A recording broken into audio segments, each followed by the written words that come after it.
Bonjour à tous, prenons un moment aujourd'hui pour continuer à lire et méditer le volume 6 du Livre du Ciel de Luisa Piccarreta. Au nom du Père qui me crée, du Fils qui me sauve et du Saint-Esprit qui me sanctifie. Amen. Jésus, une fois de plus, nous nous immergeons en toi, dans ta divine volonté, dans ce grand bain de ta lumière où il y a absolument tout. Nous nous gorgeons de toi, nous nous remplissons de toi, nous nous consumons en toi. En toi, Jésus, nous perdons le rien, le néant que nous sommes. Nous fusionnons nos volontés dans la tienne, nous te les remettons, Seigneur, pour que tu t'en serves bien comme champ d'action, comme petit espace pour continuer ton œuvre de création en nos cœurs, qu'à chaque instant tu nous embellisses, que tu nous sanctifies, que tu nous fasses grandir dans cette ressemblance divine que tu veux pour chacun de nous. Seigneur, nous nous abandonnons entre tes bras à la manière de tout petit, de nouveau-né. Nous voulons vraiment tout accueillir comme venant de tes adorables mains et te faire confiance. Seigneur, alors aide-nous vraiment à grandir dans cette confiance. Nous voulons, Jésus, te prendre dans nos bras et te dire d'une seule voix que tu es important pour nous, que tu es notre bien, notre respiration, notre vie, que nous avons besoin de toi. Nous voulons, comme chaque jour, t'aimer, t'adorer, te louer, te bénir, te glorifier, t'honorer, te remercier, t'embrasser, nous jeter à tes pieds, le tout avec ta volonté à toi, au nom de toutes les générations humaines, en réparation pour toutes les froideurs, les iniquités, les fermetures de cœur, tous les manques de réciprocité à ton amour. Oui Seigneur, nous nous offrons à toi, nous t'offrons tout ce qui constitue nos êtres, nos pensées, nos désirs, nos émotions, nos affections, nos misères, nos volontés. On te donne tout, sers-toi de tout comme fondation pour établir ton royaume en nos cœurs. Voilà, nos cœurs t'appartiennent, Seigneur, nous t'en ouvrons grand les portes pour que tu viennes t'y établir définitivement avec Maman Marie, avec ton Père, l'Esprit Saint. Viens, Seigneur Jésus, et viens tout faire en nous jusqu'à nos derniers souffles. Et vraiment, en t'ouvrant les portes de nos cœurs, on le fait dans ta volonté. Donc, au nom de tous, toutes les portes s'ouvrent à l'instant et tu vas pouvoir t'y engouffrer, Seigneur, et t'y établir. C'est vraiment ce que nous souhaitons, que tous puissent te reconnaître, que tous puissent t'aimer, que tu puisses reprendre ta place d'honneur au milieu de tes enfants. Oui Seigneur, vraiment viens parler à travers nos lèvres tout au long de nos vies, viens regarder à travers nos yeux, écouter à travers nos oreilles, penser à travers toutes nos pensées, agir à travers chacun de nos mouvements, de nos actions, viens marcher dans chacun de nos pas, viens faire palpiter nos cœurs, Seigneur, que ce soit ton adorable Sacré-Cœur qui palpite à l'unisson avec chacun de nos cœurs et qu'à chacun de nos micro-mouvements internes, externes, conscients, inconscients, chacun de nos battements de cœur, nos battements de cils, etc., tu puisses recevoir des chants d'amour, voilà, des hymnes de remerciement et d'adoration. On a vu hier que l'âme vivante dans la divine volonté, chacun de ses mouvements, chacun de ses battements de cils, en fait, tu recevais une musique divine. Vraiment, et cela venait enchanter tout le ciel, cela apportait de la joie à tous les saints, les bienheureux, cela te glorifiait parfaitement, cela glorifiait ton Père, l'Esprit Saint, cela vous amenait un amour parfait, une adoration parfaite, et cela aussi amenait des bienfaits pour toutes les âmes ici-bas. Alors Seigneur, puissions-nous vraiment être unis à toi continuellement et te faire grandir en nous, Seigneur, te laisser toute la place, que tu aies cette domination absolue sur chacune de nos vies, sur chacun de nos êtres, Seigneur, que ta divine volonté soit souveraine en nous, opérante et agissante à partir de chacune de nos humanités. Merci Seigneur pour tout ce que tu as déjà fait pour chacun de nous. Nous avons bien remarqué, voilà, à travers les vérités que nous avons vues les derniers jours, que c'est vrai, tu nous travailles beaucoup, Seigneur. On commence à perdre petit à petit notre tempérament, en fait, voilà, notre personnalité propre, en fait. On remarque que l'on change, en fait, qu'on acquiert ton tempérament divin, on acquiert voilà, les humeurs divines, parce que c'est toi qui grandis en nous et donc on acquiert de plus en plus ta patience, ton immuabilité, ta force, ta constance, etc. Parce que tu prends de la place en nous, Seigneur. Alors nous te bénissons et nous remarquons aussi qu'il est de plus en plus facile de faire nos actes, de faire nos rondes, de te dire je t'aime. C'est cette vie d'amour qui grandit en nous. En fait, c'est vraiment cet amour qui commence à de plus en plus bouillonner en nous. Et donc, c'est incroyable, cette intimité devient de plus en plus forte avec toi, Seigneur. Et ça, nous te bénissons. Nous te bénissons aussi de nous avoir fait naître après Louisa. Quelle chance! Voilà, nous sommes vraiment les ouvriers de la dernière heure. On n'a rien à faire, on est là, mauvais avec nos petites vies, et puis on reçoit ces écrits du ciel. On n'a qu'à nous y plonger, et c'est le Seigneur qui va nous y attirer, et qui va nous rappeler comme par des aimants pour qu'on y retourne, et qui va nous aider à la mise en pratique de ces vérités, parce que c'est ça qui est important, c'est faire nos actes, parce que ce sont nos actes, nos méditations, nos rondes, etc., nos réparations qui font grandir cette vie de la divine volonté, cette vie du divin vouloir en nous. Alors merci Seigneur, nous te bénissons et nous te laissons maintenant le champ libre en chacun de nous. Viens, divine volonté, tout faire en nous, comme en Jésus, en sa divine humanité. Et Seigneur, nous posons cette intention vraiment de te glorifier par ce moment, puisque tu nous as parlé tant et tant de fois de la pureté d'intention. Voilà, que tous nos actes s'élevaient au pied du trône de l'Éternel, et vraiment seuls ceux faits par amour pour toi. Voilà, t'amener de la joie, tu en faisais tes délices, mais tous les autres, aussi grands soient-ils d'un point de vue humain, s'ils ne sont pas faits par amour pour toi, eh bien, vraiment, ils te donnent même la nausée. Alors Seigneur, nous voulons vraiment voilà, te laisser le champ libre et faire tout pour que des âmes puissent te revenir, parce qu'à chaque fois qu'on s'unit à toi, qu'on fait des actes avec toi, dans ces moments de méditation, etc., eh bien, voilà, c'est une âme qui découvre quelque part dans le monde, quelque part soit dans le passé, soit dans le futur, soit autour de nous, les écrits du ciel et qui donne son oui, qui te donne son oui, Jésus. Donc on travaille vraiment à peupler ce royaume de la divine volonté, sans compter les milliers d'âmes qui reçoivent des grâces, qui reçoivent des bénédictions, qui reçoivent des charismes, etc., qui reçoivent voilà, une pluie torrentielle d'amour, et vraiment ces âmes qui se remettent en marche et qui retrouvent le chemin de la maison du Père, etc. Donc c'est juste magnifique, Seigneur. On travaille à l'embellissement des générations humaines, on travaille à peupler ton royaume. Voilà, par chacun de nos actes, on forme comme de nouvelles voies, de nouveaux chemins, de nouveaux escaliers. Voilà, autant d'exemples que tu nous as montrés à travers les volumes, permettant non seulement à nous-mêmes bien de nous enfoncer plus profondément en intimité avec toi, mais aussi permettant à d'autres âmes d'emprunter ces voies, ces accès, ces nouvelles portes, ces nouvelles clés, etc., pour vivre vraiment cette inséparabilité avec toi, Seigneur. Merci Seigneur. Maintenant, envoie sur chacun de nous ton Esprit Saint, que ce moment fait en union avec toi puisse avoir des retombées dans tous les cœurs. Viens Esprit Saint, viens par la puissante intercession du cœur immaculé de Marie, ton épouse bien-aimée. Viens Esprit Saint, viens par la puissante intercession du cœur immaculé de Marie, ton épouse bien-aimée. Esprit d'amour, esprit de feu, esprit de force, viens. Esprit de sainteté, nous avons besoin de toi. Comment pourrions-nous comprendre ces écrits du ciel sans toi, ces écrits, ces vérités venues droit du ciel?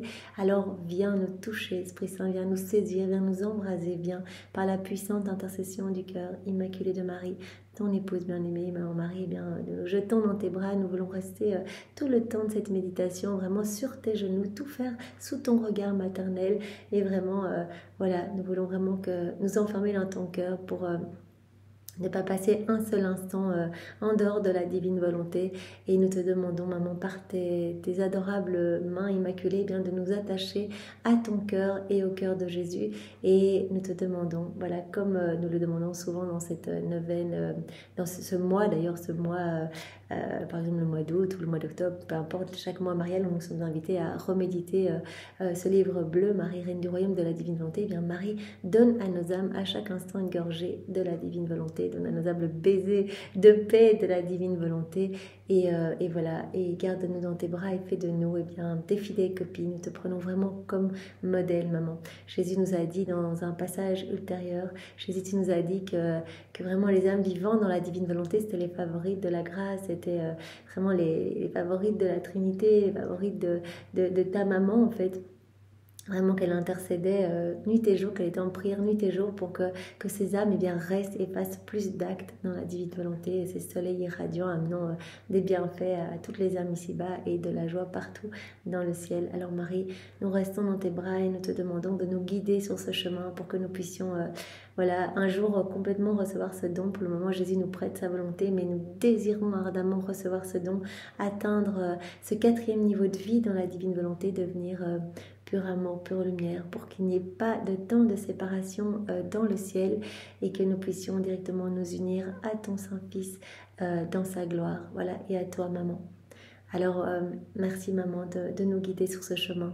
Toi, tu as dit, je suis la reine de ce royaume, mais je ne veux pas être toute seule dans ce royaume. Pour le moment, il est complètement vide, et je ne veux pas que vous soyez des âmes servantes dans ce royaume. Je veux que vous soyez d'autres âmes reines. Je veux vous partager mon héritage. Alors Marie, voilà, nos cœurs sont ouverts. Nous voulons accueillir cet héritage, et nous voulons recevoir ce cadeau, même si nous sommes petits, fragiles, même si nous avons beaucoup de rechutes dans nos volontés propres. Nous savons bien que Jésus vient pallier à tout, parce qu'il veut tellement nous donner ce cadeau que ça, c'est vraiment merveilleux, en fait. Même si on oublie de faire nos actes, il vient lui-même poser le sceau de son divin vouloir sur nos actes. Alors, Merci à tous les deux.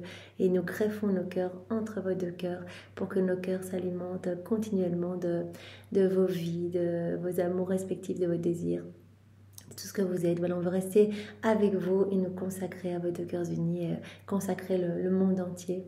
Voilà, puisqu'on est propriétaire de tout dans la divine volonté, bien Jésus, on prend tout ce qu'il y a dans ton cœur, tout ce qu'il y a dans le cœur de Marie, et on le déverse sur le monde. Et voilà, et on répond au nom de tous, je me convertis, je me donne à toi. Jésus, je te reconnais comme mon roi et fais de moi ce qui te plaira. Et je viens de chercher tous les actes suspendus de ma vie pour que ma vie puisse te glorifier. Je te demande pardon pour tous ces moments dans ma vie où je ne t'ai pas regardé, où je ne t'ai pas laissé toute la place. Et je viens rechercher aussi, on peut le dire au nom de tous, toutes les souffrances que j'ai vécues dans le passé. Seigneur, et je viens les greffer, les unir à tes souffrances pour que mes souffrances portent les fruits de tes souffrances rédemptrices. Imaginez la vague d'amour qui est en train de se répandre partout dans chaque cœur. Alors voilà, nous avons travaillé ce volume 6 de la même manière que nous avons travaillé les autres volumes, c'est-à-dire par titre, en fait, par chapitre, même si toutes les vérités sont brossées, ça nous aide à bien ancrer les vérités. Donc on a vu comme titre pour le chapitre 1 que nous avons terminé hier, « Reprends ta place d'enfant de Dieu ». Alors Jésus nous a demandé dans ce chapitre, par différents points, eh bien, de devenir comme lui, en fait, de devenir amour, d'aimer en toute situation et vraiment que tout, en fait, puisse avoir, que tous nos actes, etc., puissent avoir son principe dans l'amour, en fait, en Dieu et dans l'amour. Donc Jésus a dit, voilà, je veux que toutes tes actions soient scellées dans mon amour. Alors Jésus nous a dit, nourris-toi aussi de la foi, donc l'amour, la foi, et puis l'espérance. Voilà, espère toujours, plus l'âme espère, plus il y a de vie divine en elle. Alors Jésus nous a dit aussi au point 4, accueille la lumière de ma grâce. La grâce, c'est une partie de moi, donc accueille ma lumière qui va te spiritualiser, qui va totalement te transformer si tu l'accueilles. Et on accueille la lumière en faisant tout par amour pour moi, en étant vraiment bien disposé. Eh bien, si tu es disposé, si tu accueilles cette lumière, eh bien, la lumière de ma grâce va te faire mourir à tout ce qui est de la terre, en fait. Va faire mourir dans ton âme tout ce qui ne vient pas de moi. Alors, tu nous as dit aussi, Jésus, voilà, si tu corresponds à ma grâce, tu recevras tout de mon cœur, parce que tous les hommes sont câblés à mon cœur, et malheureusement, les hommes ne se disposent pas à accueillir ce que je veux donner, donc sont de plus en plus malheureux et s'engouffrent de plus en plus dans les ténèbres. Mais si tu te disposes, si tu ouvres ton cœur, eh bien, tu recevras tout de moi. Alors Jésus nous a parlé de l'obéissance une fois de plus en nous demandant vraiment d'être obéissant à sa divine volonté, voilà, de pouvoir dire à chaque instant ce que tu veux. Seigneur, je le veux aussi. Jésus nous a montré, c'est lui l'obéissance en fait, toute sa vie il a été obéissant à son Père, Maman Marie a été obéissant à la volonté de Dieu, obéissant toute sa vie à la volonté de Dieu, jusqu'à voir son Fils sur la croix. Et bien Jésus nous dit que nos mérites ne se calculent pas, ne viennent pas de ce que l'on fait, mais de l'obéissance que l'on porte à la divine volonté, notre obéissance à la volonté de Dieu. Alors Jésus nous a demandé d'être attentifs à sa présence partout, à son amour qui nous bombarde partout, attentifs à ne pas l'offenser, attentifs aussi à ne pas entretenir nos faiblesses, à ne pas les nourrir directement si on sent que ça ne va pas, qu'on est troublé, agité, c'est qu'on n'est plus dans les bras de Jésus, et bien ayons ce réflexe de directement revenir, dire pardon Jésus, je me jette dans tes bras et je me replonge en toi, dans ta volonté, et je te laisse le champ libre. Voilà, quand on se plonge dans la divine volonté, qu'on fait un acte dans la divine volonté, on reçoit directement tous les sacrements, tous les fruits des sacrements, effusion de l'Esprit Saint, voilà, comme tu recevais l'Eucharistie, puis chaque acte c'est comme une hostie en fait. On reçoit, voilà, on reçoit comme si on recevait à nouveau le baptême, la confirmation, l'absolution, le sacrement de la réconciliation, etc. Donc on reçoit tout d'un coup en fait. On est saint en fait au moment où on fait un acte dans la divine volonté. Donc c'est vraiment très beau.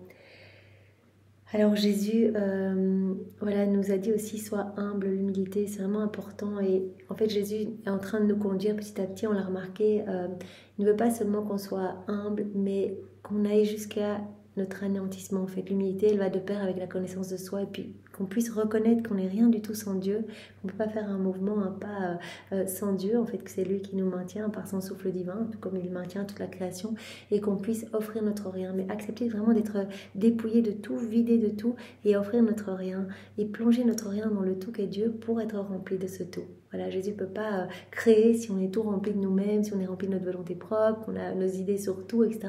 Il veut vraiment voilà, qu'on soit dans cette humilité, dans cette démarche de reconnaître que sans lui, on n'est rien. Mais ce n'est pas de la fausse humilité de dire j'ai aucun don, j'ai aucun talent. Non, parce qu'il faut reconnaître aussi ce que Jésus nous a donné, ce que la Trinité nous a donné.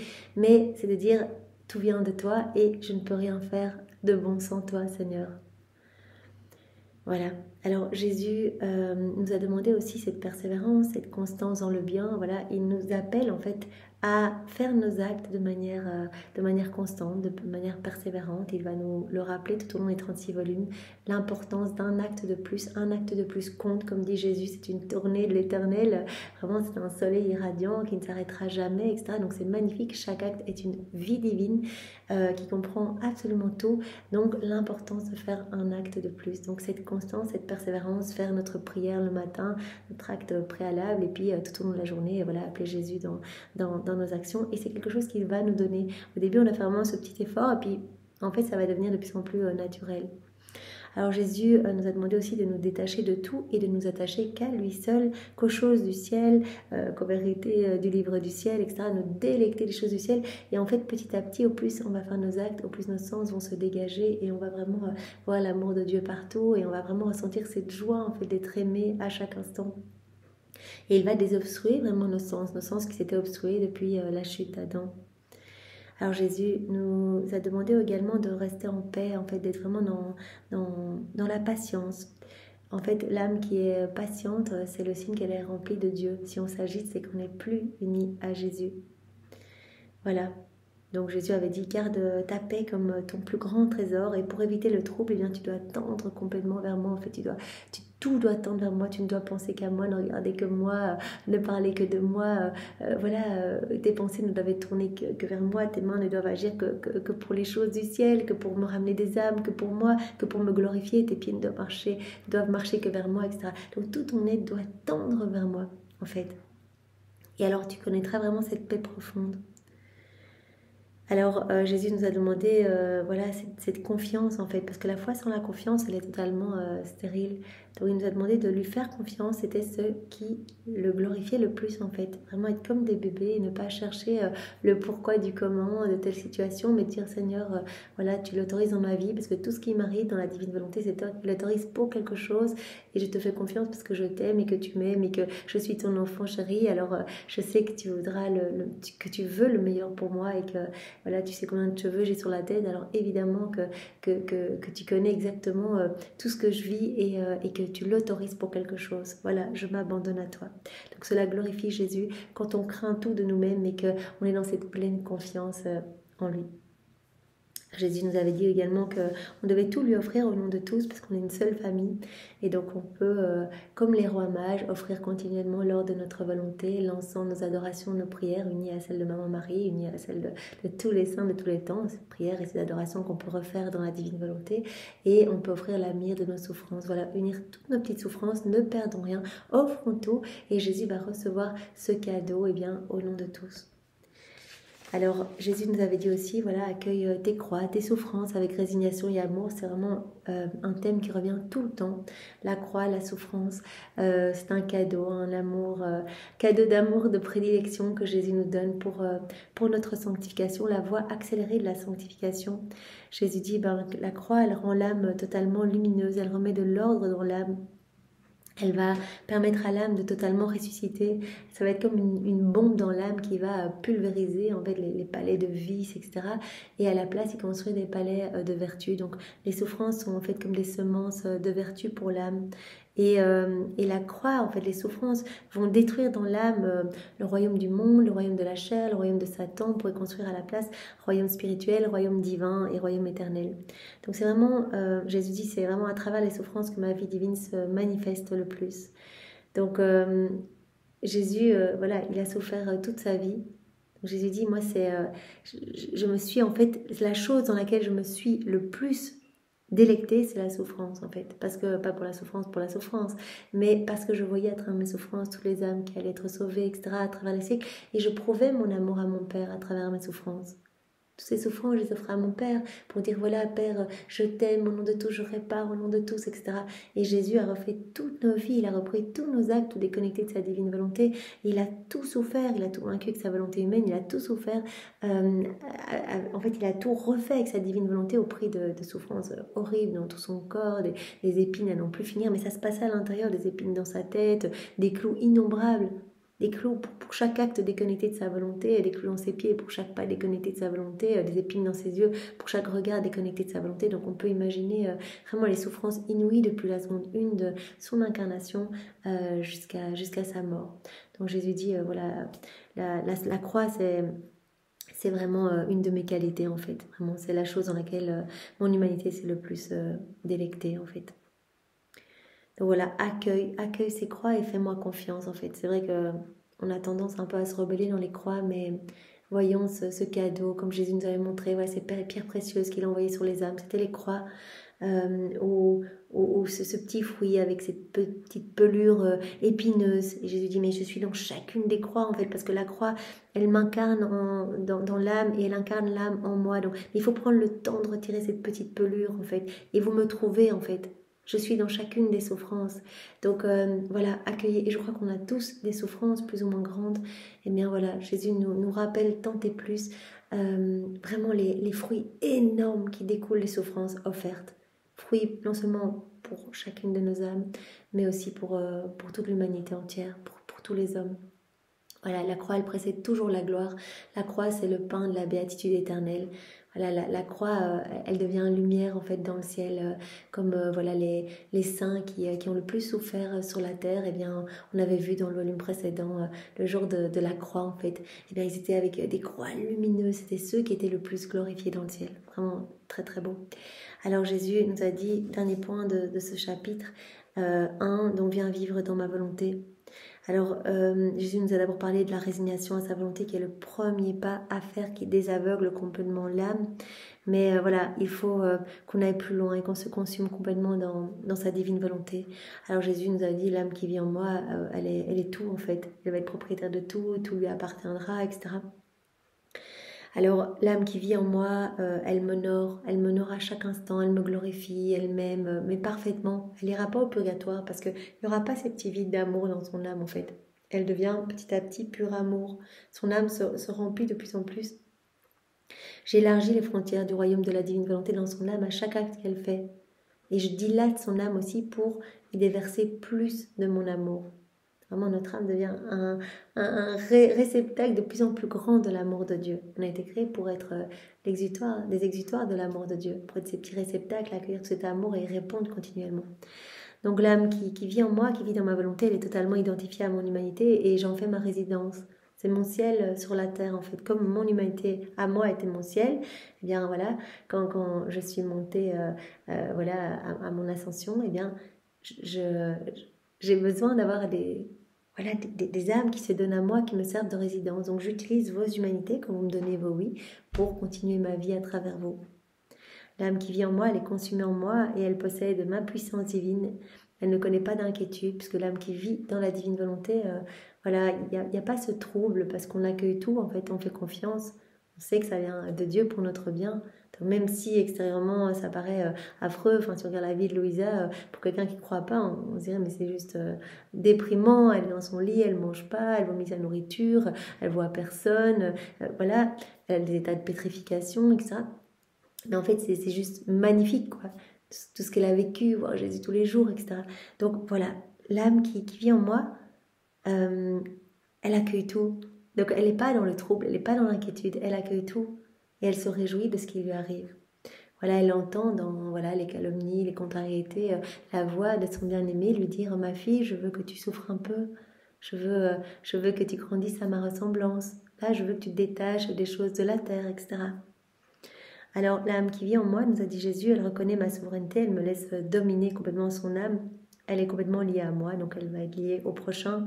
Elle m'offre son martyre continuel, c'est sa volonté propre qui est totalement et continuellement crucifiée au profit de ma divine volonté. Cette âme, elle me nourrit, elle devient hostie vivante pour moi, nourriture pour moi, elle m'abreuve, elle me console, elle vient également penser toutes mes plaies. Elle répond à mon amour au nom de tous. Donc même si il n'y avait qu'elle, en fait, elle vient pallier pour tous les vides d'amour, pour tous les manques d'amour. Pour cela que Jésus nous avait dit dans le volume précédent, il y a des vides de gloire autour de mon trône, et l'âme qui vit dans la divine volonté, en fait, elle vient me donner la gloire que les autres ne me donnent pas. À chaque instant, en fait, je regarde dans la divine volonté, eh bien, je vais donner à la Trinité toute la gloire que tous les regards auraient dû donner s'ils avaient été uniquement fixés sur le ciel. Donc l'âme qui vit dans la divine volonté, elle possède la clé de ma volonté, elle en fait ce qu'elle veut, et elle devient lumière, elle me laisse former mon image en elle. C'est Jésus qui forme son image dans notre néant. Et elle entend continuellement mon murmure, et moi j'entends le sien. Et elle m'adore. Chacun de ses actes est une adoration parfaite. Elle contient tout en elle, elle est propriétaire de tout, elle se trouve dans la demeure de toutes les richesses, tandis que l'âme qui vit dans sa volonté propre, elle se trouve dans la demeure de toutes les misères. En fait, elle va s'enfoncer de plus en plus, elle va être de plus en plus aveugle, elle va chuter de plus en plus dans les embûches du démon. Jésus nous avait dit également, l'âme qui vit en moi, elle me permet de continuer ma vie en elle, c'est quelque chose qu'on sait, et elle produit une musique divine pour l'oreille divine. Cette âme, elle fait tout mon délice, parce que tout ce qui se trouve en elle vient de moi, en fait. Je retrouve en fait mon paradis, mon ciel dans cette âme. Cette âme qui vit dans ma divine volonté, elle perd totalement ses goûts personnels, elle perd son tempérament. Je la dépouille de tout pour la remplir de moi. Donc elle ne se reconnaîtra plus. Les autres non plus d'ailleurs ne la reconnaîtront plus parce qu'elle va changer. Je vais la remplir de moi. Donc en fait, peut-être qu'avant, cette âme avait l'habitude voilà, d'exagérer ou de dire des choses. Là, elle va être... puisque c'est Jésus qui vit dans cette âme, peut-être qu'elle... en fait, l'âme qui vit dans la divinité, elle va commencer à avoir horreur du péché. Parce que Jésus ne va pas cohabiter avec le péché.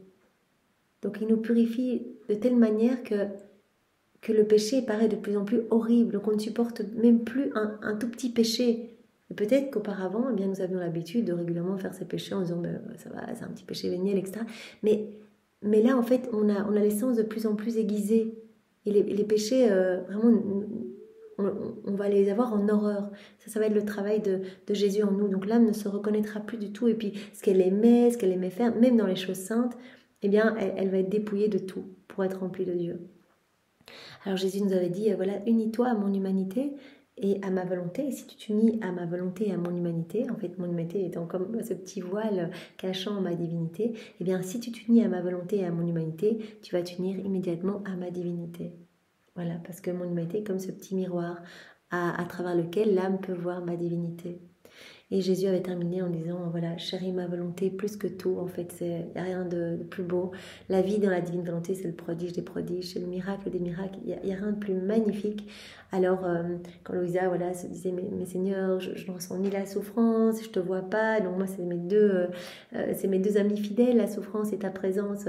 Et donc, quand je n'ai pas ça, j'ai l'impression que mon état n'est plus conforme à ta volonté, etc. Jésus a dit, mais peu importe, en fait, que tu souffres ou non, que tu me vois ou pas, ton état est ce que je veux. Il est conforme à ma volonté. Tu dois juste te réjouir, en fait, d'avoir ma divine volonté comme vie. Et toute ta vie, tu dois tendre à ce but. Pour nous, on en est au début, eh bien, ça doit être notre but ultime, notre seul but. Recevoir ce don de la vie dans la divine volonté. Il n'y a rien d'autre qui est plus important que ça, en fait. La divine volonté, elle comprend tout.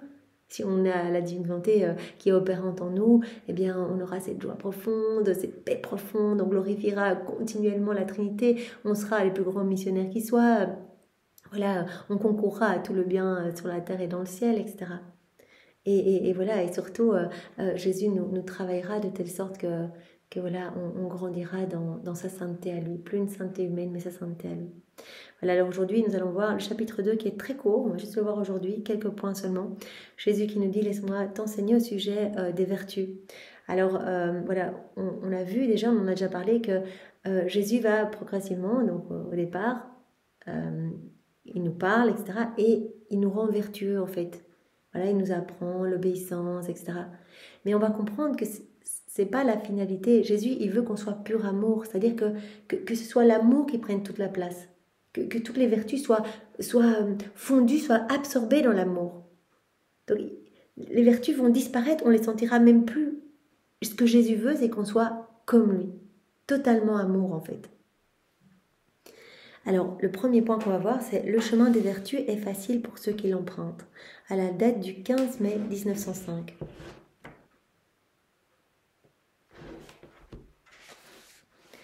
Alors que je poursuivais dans mon état habituel, Jésus béni est venu brièvement et m'a dit « Ma fille, on dit que le chemin de la vertu est difficile à suivre. » Quand on ne connaît pas, on se dit « Oh, c'est super difficile d'essayer de prier autant, d'être obéissant, etc. » Extérieurement, ça a l'air très difficile.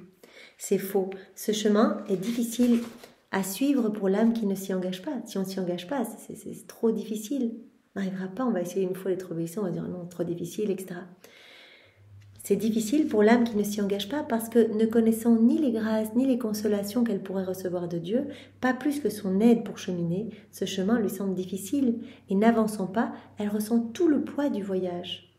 Voilà, ne s'engageant pas dans ce chemin, l'âme ne connaîtra pas toutes les grâces, les consolations. Si on s'engage dans ce chemin, Jésus, je veux te ressembler davantage, je veux être plus patient, etc. On va recevoir toutes les grâces pour. Donc ça va être difficile pour les âmes qui ne s'y engagent pas, parce que ne connaissant pas les grâces ni les consolations qu'elles pourraient recevoir, pas plus que l'aide pour cheminer, ce chemin va leur sembler difficile. Voilà. Et n'avançant pas, eh bien ces âmes vont ressentir tout le poids du voyage. Voilà, donc si on ne s'y engage pas, on ne recevra pas toutes les grâces qui sont attachées avec « Voilà Seigneur, je veux vraiment te plaire, je veux vraiment avancer, je veux vraiment essayer d'être plus humble, etc., etc. » On va recevoir toutes les grâces pour, et cela va être beaucoup plus facile. Pour l'âme qui s'engage dans ce chemin, cela est très facile, parce que la grâce qui l'inonde la fortifie. On va recevoir la grâce qui va nous fortifier. La beauté de la vertu l'attire, et le divin époux des âmes la porte appuyé sur son bras tout au long du chemin. Donc on va être aidé par Jésus, notre époux, qui va vraiment nous porter, nous appuyer contre son cœur, et la beauté de la vertu va nous attirer, et la grâce va nous inonder et nous fortifier complètement. Au lieu de sentir le poids et les difficultés du chemin, l'âme s'active pour arriver plus vite au but. Donc ce que Jésus nous a dit ici, le chemin de la vertu, en fait, il est facile à suivre. Il suffit de s'y engager, on va recevoir toutes les grâces pour. Jésus va nous y aider, va nous illuminer, va vraiment nous porter, en fait. Mais si on ne s'y engage pas, cela paraît impossible, parce qu'on ne connaît pas alors toutes les consolations qu'on peut recevoir de Dieu, etc. Et cela paraît trop difficile. Alors point 2, seules les vertus enracinées dans mon amour, nous dit Jésus, et greffées dans l'âme, sont stables et resplendissantes. Voilà, et toutes les vertus doivent être enracinées dans mon cœur, doivent être enracinées en moi et greffées dans l'âme pour être stables. À la date du 25 août 1905.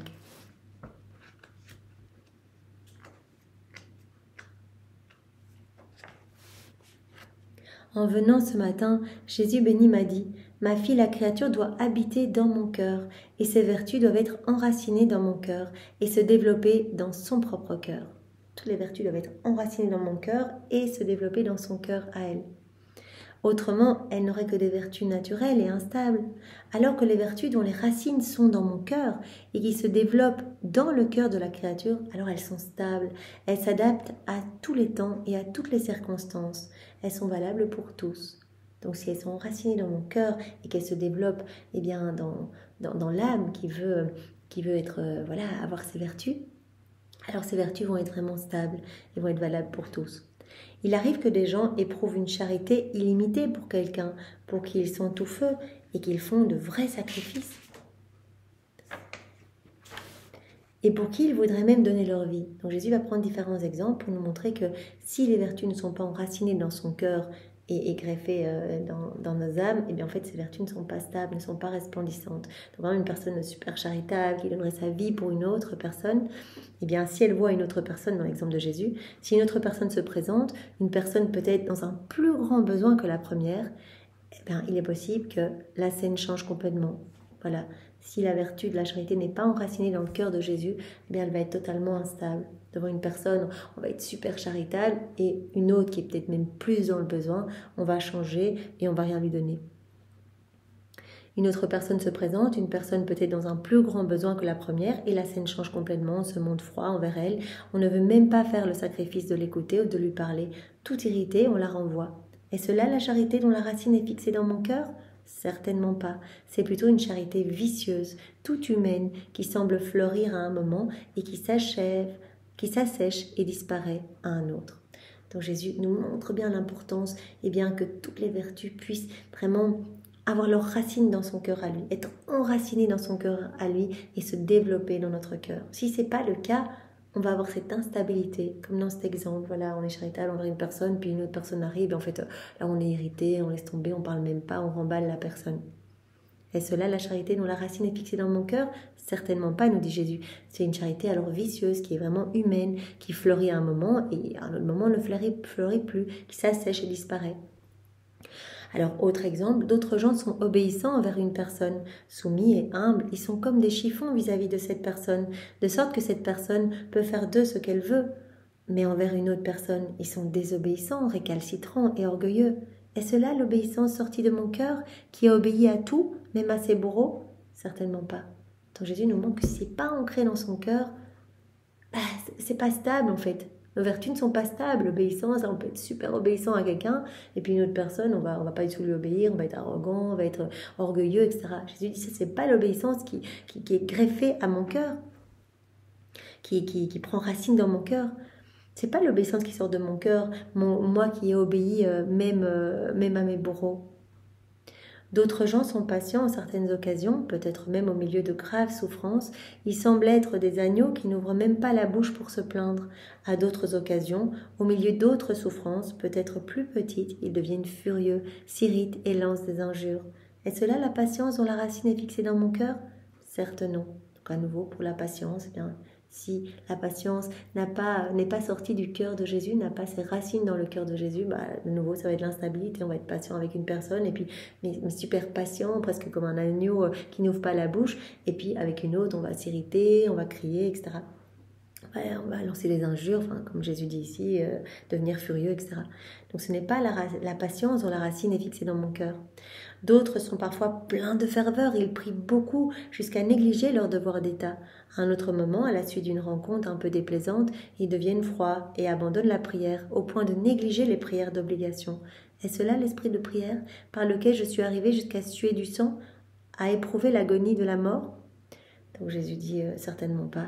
Bien sûr, voilà de nouveaux exemples pour la ferveur. On peut être super fervent à un moment, mais si cette vertu n'a pas ses racines dans le cœur de Jésus, bien à un autre moment, on rencontre une personne, on est irrité, on est énervé pour quelque chose, et on arrête même ses prières d'obligation.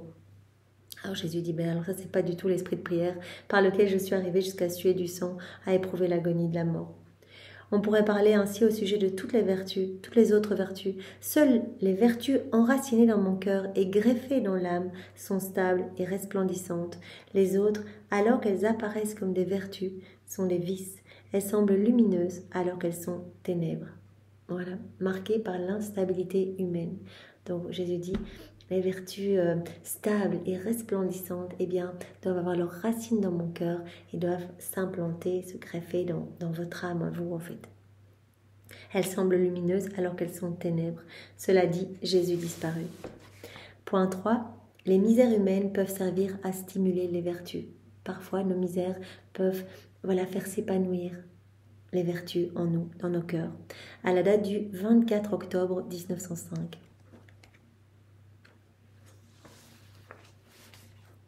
Alors que je considérais ma misère et la faiblesse de la nature humaine, je me trouvais abominable et m'imaginais combien plus je pouvais être abominable aux yeux de Dieu. Imaginez Louisa, la sainte, parfaite, qui a été vraiment nettoyée en fait de tout penchant pour faire des péchés véniels volontaires. Donc depuis son deuxième mariage mystique avec la Trinité, elle n'a plus de penchant pour faire des péchés volontaires. Et donc elle est toute donnée à Jésus, elle est déjà confirmée dans la grâce, confirmée dans la divine volonté, etc. depuis longtemps, et elle se sent si mauvaise en fait. Chaque fois qu'elle dit je suis mauvaise, je suis cativa, etc. Mais c'est par rapport à la grandeur de Dieu, c'est par rapport à l'immensité de Dieu, parce que plus on se rapproche de Dieu, plus on voit son amour, plus on ressent son amour, plus on se sent tout petit en fait. On se sent minuscule, on a l'impression qu'on répond jamais assez à son amour. Voilà. Je me trouvais abominable, je m'imaginais combien plus je pouvais être abominable aux yeux de Dieu. Je me disais, Seigneur, comme la nature humaine est devenue laide. Jésus se montra brièvement et me dit, ma fille, rien n'est sorti de mes mains qui ne soit bon. Tout ce qui est sorti de mes mains est bon. J'ai créé la nature humaine belle et noble. Si l'âme la voit boueuse, pourrie, faible et abominable, cela lui est utile comme le fumier est utile à la terre. C'est parfois utile pour vous de voir vos misères, en fait. Comme le fumier, qui semble affreux comme ça, est utile pour la terre, pour vraiment pour permettre de féconder la terre, pour faire croître les plantes, pour rendre les fruits plus savoureux, plus beaux, etc. Donc le fumier est utile à la terre. Eh bien, vos misères aussi, les reconnaître, elles vous sont utiles aussi pour faire croître les vertus en vous, pour stimuler les vertus. Voilà. Quelqu'un qui ne comprendrait pas cela pourrait dire « Il est stupide celui qui pollue la terre avec cette saleté, avec le fumier. » Cependant, celui qui comprend sait que cette saleté sert à féconder la terre, à faire croître les plantes et à rendre les fruits plus beaux et plus savoureux. J'ai créé la nature humaine avec ses misères pour que puissent s'épanouir en elle toutes les vertus. J'ai créé la nature humaine avec ses misères pour que puissent s'épanouir en elle toutes les vertus. Autrement, l'être humain ne pourrait s'exercer aux véritables vertus. Donc les misères, parfois, sont nécessaires pour que s'épanouissent les vertus. Sinon, l'être humain ne pourrait s'exercer aux véritables vertus. Donc parfois, voilà, on reconnaît nos misères, voilà, notre impatience, etc. Et on se dit, oh non, ça va pas du tout, Seigneur. Et donc, on va être poussé à changer, à s'abandonner davantage à Jésus. Voilà. Donc les misères sont nécessaires si elles sont bien. Voilà, si on en fait un bon usage pour faire croître, pour stimuler les vertus.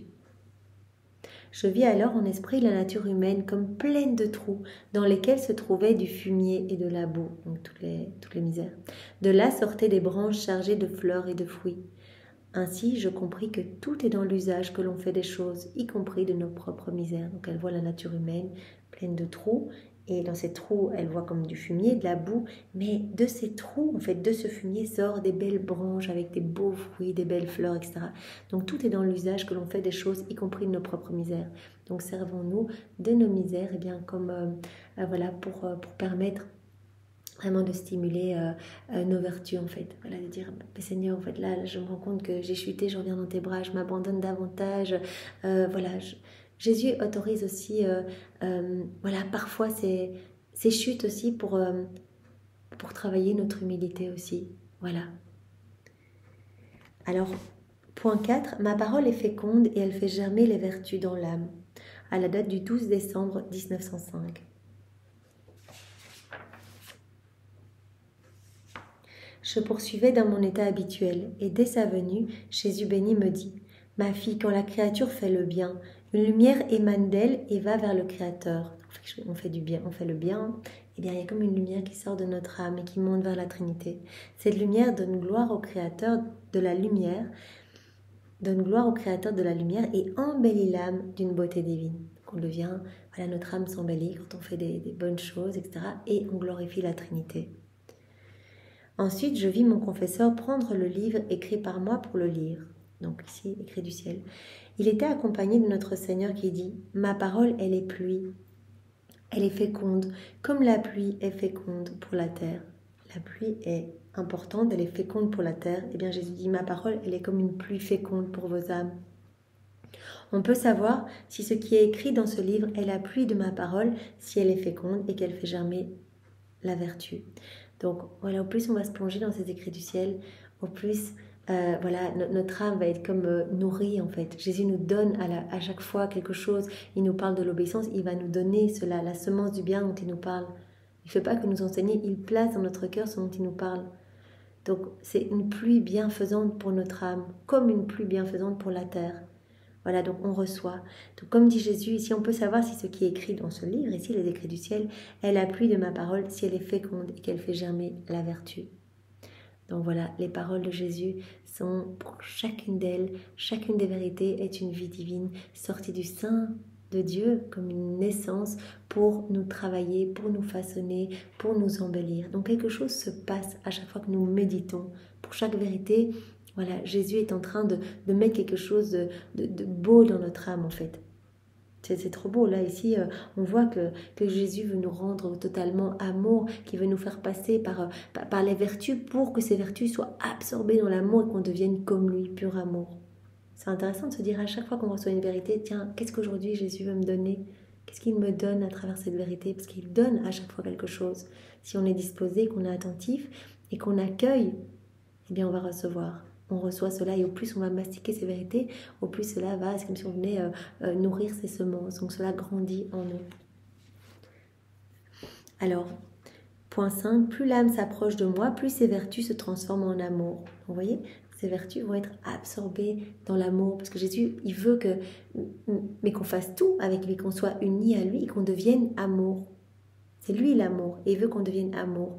Donc, il nous dit, au plus vous allez vous rapprocher de moi, faire vos actes dans la divinité, me laisser grandir en vous, au moins vous allez ressentir les vertus en vous, parce qu'elles vont être absorbées dans l'amour. Vous ne ferez plus les choses par obéissance, mais vous ferez par amour. Vous ne ferez plus les choses pour voilà, m'offrir des prières, la ferveur, etc. Mais vous le ferez uniquement par amour. Tout sera amour, tout sera changé en amour en vous. Alors, c'est à la date du 16 octobre 1905.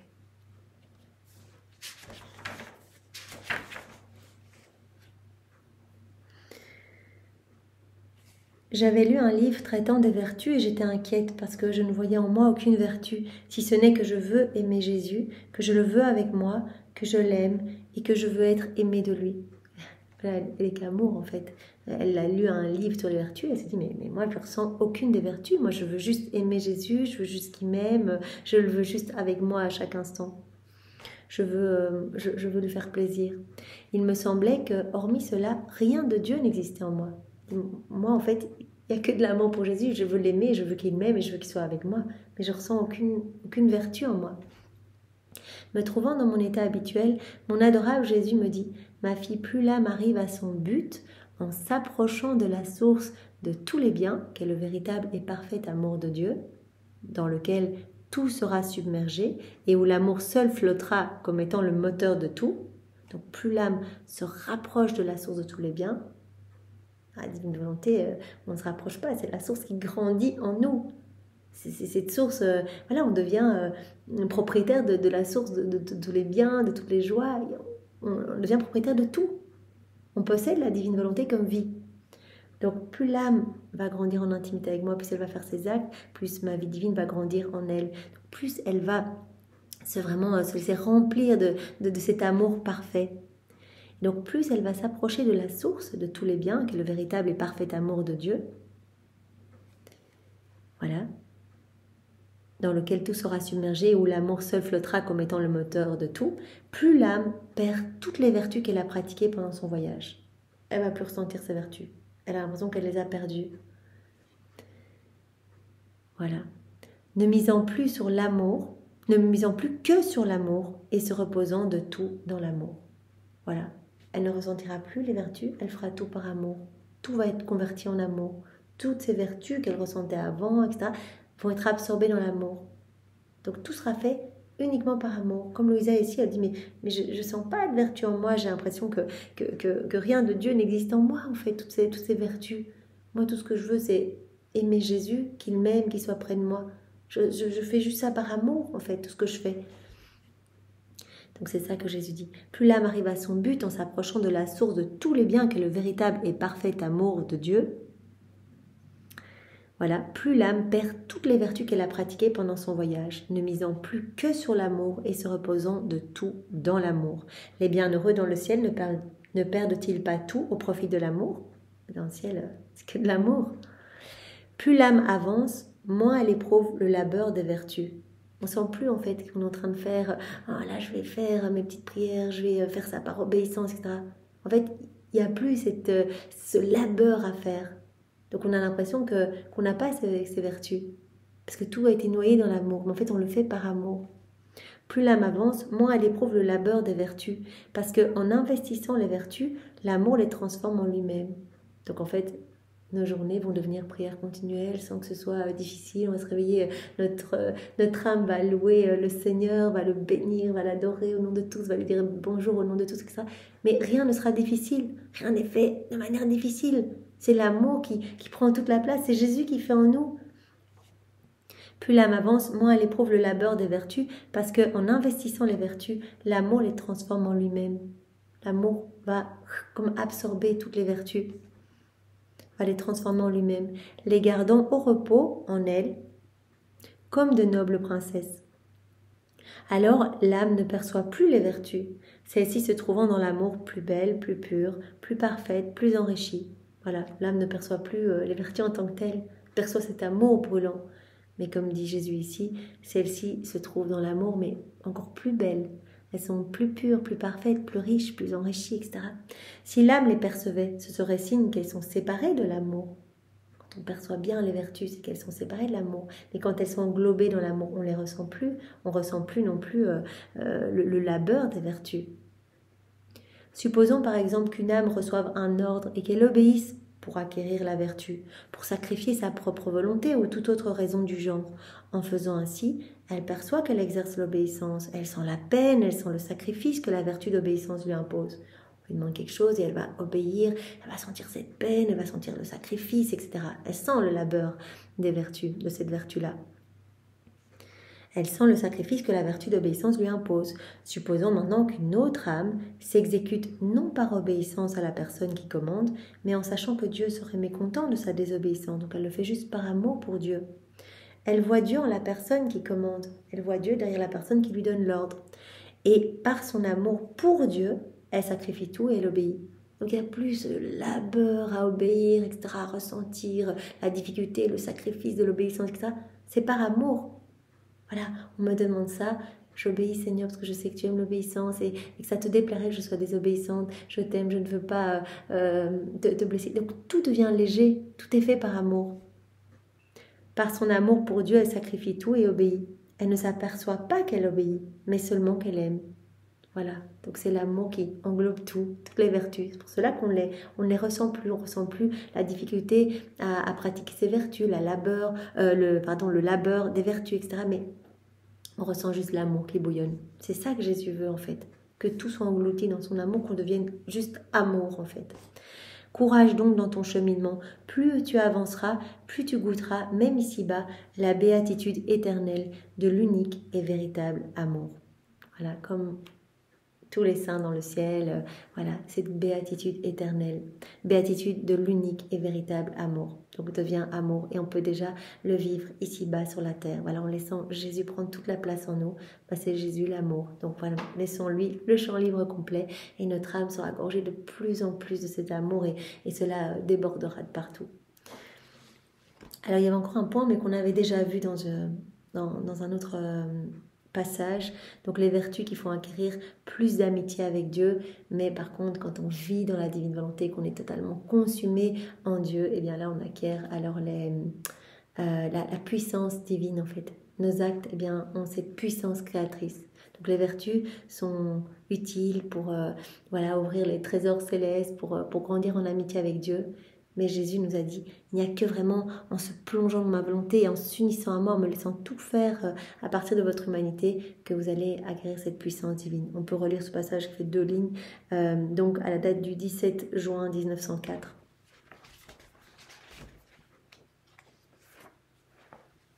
Les vertus et les bonnes œuvres sont des clés qui ouvrent les trésors divins à la créature et lui font acquérir plus d'amitié, d'intimité et de commerce avec Dieu. Cependant, seule la consommation, donc la vie dans la divine volonté, fait d'elle une seule chose avec Dieu et met à sa disposition la puissance divine. Voilà, l'âme va être unie à son Créateur et il sera mis à sa disposition la puissance divine. Elle aura cette puissance créatrice dans ses mains.